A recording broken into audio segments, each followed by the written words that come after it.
They told her she was too big to be loved. When she stepped off the bus in a small American town to meet the man who had chosen her as his mail-order bride, he looked her up and down and laughed in front of everyone. "This is not what I ordered," he said coldly. Her suitcase dropped from her hand. She had crossed an ocean for love, but instead, she was humiliated on the sidewalk. No one stepped in. No one said a word. But someone was watching. Comment down below, where are you watching this from? Amara had not eaten the in-flight meal. She was too nervous. The little girl inside her still dreamed of fairy tale endings, even though life had never offered her a happy beginning. Born in a struggling neighborhood of Manila, she had worked day and night to help her mother survive after her father vanished. Her only way out, her only hope, came from a website promising American men who wanted wives. Real, loyal wives. She sent in her photos. She told the truth. And when one man named Clay responded with kind words, promises, and even laughter, she began to believe that maybe someone could love her for who she was. But standing there in the biting wind of a Midwestern town, everything shattered. Clay's voice was cold and mocking. "You look a lot bigger than in your pictures. Did you Photoshop your soul too?" She tried to hold her ground, blinking fast to keep the tears back. "You knew my weight." "Not like this," he snapped. "You look like you ate the last bride I asked for." The people passing by slowed down, pretending not to listen, but secretly watching the drama unfold. Amara's cheeks burned. Her hands trembled. And then, without another word, Clay turned and walked away, leaving her in front of the Greyhound station, alone and discarded like lost luggage. She did not cry right away. She sat down on the cold bench and opened her worn suitcase to check if her mother's gift, a hand-sewn scarf, was still safe. She wrapped it around her shoulders and whispered, "I am not nothing. I am not." A gentle voice spoke from nearby. "Excuse me. Do you need help?" She looked up, and for the first time, she saw the man who had been watching all along. The man standing in front of her looked nothing like the Americans Amara had seen on TV. He wore a simple denim jacket over a plaid shirt, and his hands were calloused, like someone who worked with tools, not keyboards.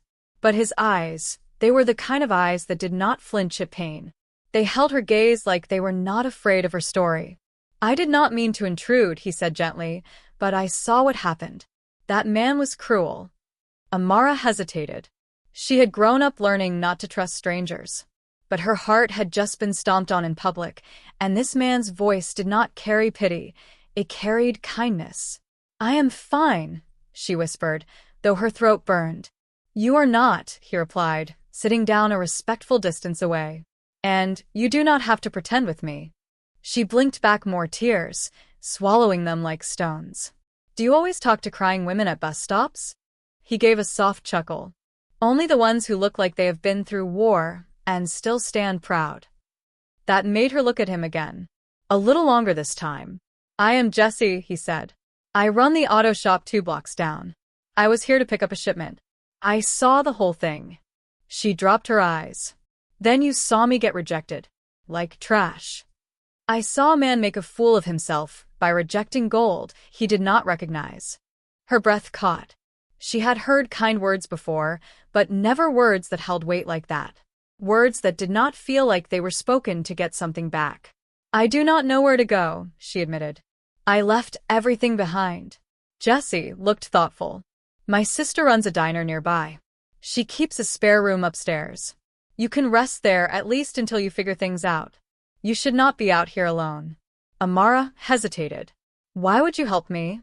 "Because my mama raised me better," he said simply. "And because I know what it feels like to be left behind."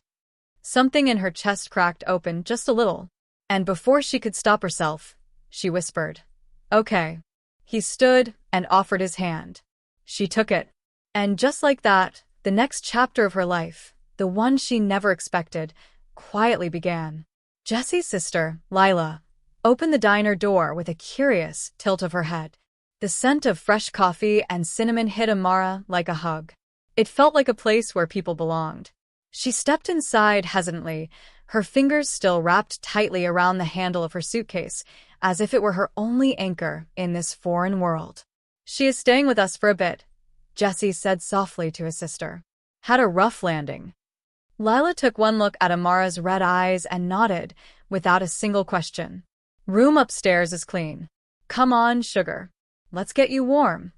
That night, as she sat on the small bed under a patchwork quilt, Amara stared at the ceiling fan turning slowly above her. The silence felt strange. Not threatening, but honest. She reached for her phone, but there were no new messages. Not from Clay. Not from anyone. She finally allowed herself to cry. But this time, the tears did not taste like shame. They tasted like release. By morning, Jesse had left a note downstairs. "Coffee's on the house. Come by the shop if you want to talk." She stood at the kitchen counter, cradling a warm mug in both hands, wondering how this man could care without expecting something in return. Later that day, curiosity tugged her feet toward the auto shop. It was louder than she expected. Country music on the radio, the sound of clanking metal, and Jesse's voice calling directions to a younger mechanic. But when he saw her, he wiped his hands and walked over like she was the only thing that mattered in that moment. "I hope you slept all right," he said. "I did," she replied softly. "Your sister is very kind." "So are you," he said simply. "You just forgot." Her eyes searched his. "Why are you like this?" He smiled. "Because someone once believed in me when I felt worthless. And I promised I would pass that on." He motioned to a bench near the garage wall. "Want to sit and talk? Or help? Or both?" Amara hesitated. But then she walked over and sat beside him, wiping her palms nervously on her jeans. She had no idea that this moment, this ordinary, quiet moment, would change everything. Over the next few days, Amara settled into a rhythm she had never known she craved. Mornings began with coffee in Lila's sunny kitchen, where the scent of pancakes always lingered. Afternoons often led her to Jesse's shop, where he would toss her a clean rag and tease, "Assistant mechanic training starts now." Evenings were quiet, with old country tunes on the radio and Jesse's soft humming as he worked late. No one judged her size. No one asked her to change. She found herself laughing more, not the polite kind she had used back home to please customers, but deep, belly laughing that came from somewhere forgotten. Jesse had a way of turning everyday things into little moments that mattered. Like the time he offered her half of his sandwich because peanut butter always tastes better when shared, or when he silently placed a daisy in a cup beside her while she was reading. One afternoon, while wiping grease off her hands, Amara asked, "Why did you never get married?" Jesse leaned against the workbench, thinking, "I guess I was waiting for something real. Something that did not feel like a transaction. I do not want someone to love me because I fixed their car. I want them to love me even if the engine falls apart." She stared at him for a long second. "And what if they feel too broken themselves?" He smiled gently. "Then we fix each other. Bit by bit." The words stayed with her long after she went upstairs that night. She looked at herself in the mirror. Not judging. Just observing. The curves that had always brought her shame, they were still there. But so were the kindness in her eyes, the strength in her shoulders, and the quiet courage that had carried her across an ocean. She was not broken. She was healing. And Jesse, he was not just offering kindness. He was giving her space to remember who she truly was. But just as Amara began to think that maybe, just maybe, something beautiful was forming between them, Clay came back, standing in the diner doorway like he owned the town. And this time, he did not come alone. Clay's presence turned the warm diner cold in an instant. He stood tall, arms folded, smirking like he had come to reclaim something or someone. Behind him was a tall woman in designer sunglasses, tapping her long nails on her phone like she had more important places to be. Lila glanced up from the counter. "Can I help you?" "I'm here for her," Clay said, nodding toward Amara, who had frozen mid-step near the coffee machine. Everyone turned to look. Jesse was seated in a booth near the window, his eyes narrowing, but he stayed quiet, watching Amara closely. I realized I made a mistake, Clay said, stepping closer. I let my pride get in the way. I was shocked by how different she looked, and I reacted badly. But I talked it over with my fiancé. He gestured toward the woman behind him, and she agrees we can work something out. Maybe keep Amara as a sort of house helper. She's good with her hands, I bet. A pin dropped somewhere. Lila slammed a coffee pot down harder than necessary. Jessie stood slowly. You should leave. Clay turned, smug. Who are you? Her savior? Come on, man. You don't want this. I'm offering her a way back. She's got nothing here. Amara's voice was steady. I have more here than you will ever understand. Clay laughed. Don't be dramatic. You're still just. But he didn't finish. Amara stepped forward, chin lifted, voice calm but powerful. You don't get to define me anymore. I crossed oceans for love, and all I got was insulted. But I stayed. I stood up. And someone here saw me, truly saw me. Not for my weight, or what I could do for him, but for who I am.